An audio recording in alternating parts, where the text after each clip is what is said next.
Good morning! Ayan, paggising ko sa umaga, ganyan yung buhok ko.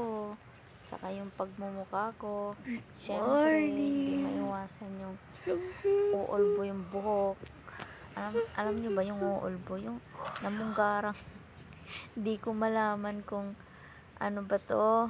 Gusto ko ba ang kalbo o di ko maintindihan kung ano itsura ko. At syempre, babangon na ang Disney Princess kasi nagugutom. Maghilamos muna ako. Hindi ko na nabidyohan kasi nga marami pang time akong gagawin.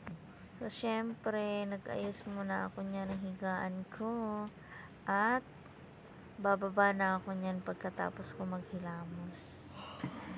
Ayan, bagong gising, alas 8 na at bumaba na ako, naghugas sa mga pinggan at inayos ko na sa lagayan.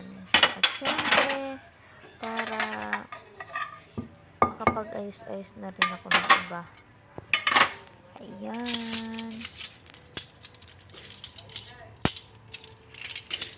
yan yung gawain ko sa araw-araw, pero di ko malaman kasi minsan wala naman akong ginagawa, kunti lang. So ayan, kakain na tayo, mumukbang na tayo ng almusal, at yan, pakain-kain ang ginagawa. Ang ulam ko pala dyan is yung sinigang na manok, tsaka yung chicken din na prito. Yan yung umagahan ko.